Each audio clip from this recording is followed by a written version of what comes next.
So over the years, the most common probation violations we've seen, oddly enough, have been just not showing up to probation meetings. What we've seen happen is that clients that are on probation, maybe they fall behind on a class, or maybe they fall behind on a payment, or maybe they're just not getting the stuff that the probation officer wants done in time. And so what they do is they stop showing up for probation.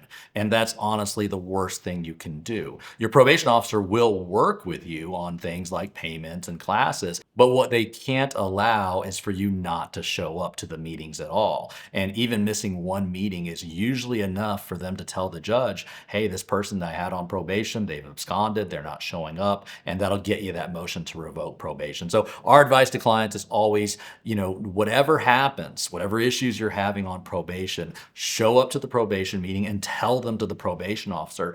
Don't just not show up. As soon as you start not showing up, you're going to get a violation. Another issue we always see is that you're on probation, you're supposed to be making a payment, and you kind of are a little short that month, and that's fine. In Texas, we do not have a debtor's prison. You don't go to jail because you're a little behind on payments. But what happens is because they're nervous that something's going to happen, they just skip the probation meeting, which is the worst thing you can do because now all of a sudden, instead of having an issue that you could probably have worked through, you now have the violation of failing to report to probation, and it's almost always an automatic probation violation. Probation officers in Texas have a ton of discretion.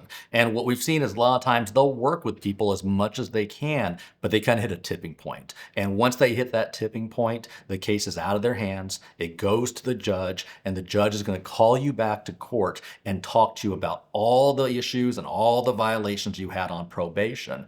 At that point, the judge is going to have a few options. A lot of times they're deciding between extending you on probation and essentially giving you a second or a third chance, or sending you to prison or jail to serve out your sentence.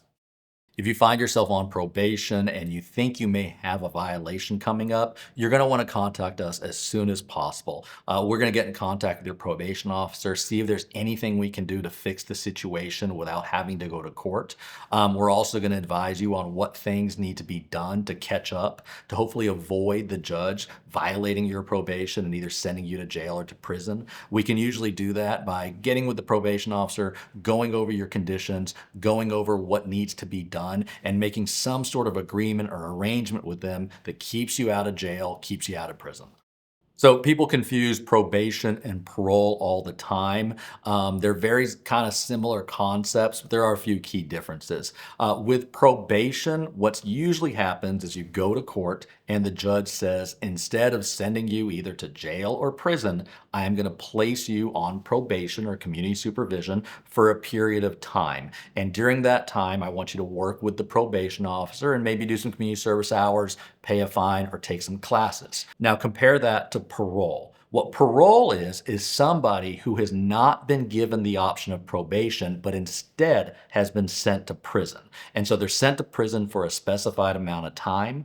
Maybe it's 5 years or maybe it's 10 years. Now, at some point during their prison sentence, the parole board decides that this prisoner can be reintroduced to society and released on parole. So in that situation, that person will be released from prison and they will not be meeting with a probation officer, but rather a parole officer. They too will have conditions upon their release, and if they have violations, they'll go back to prison.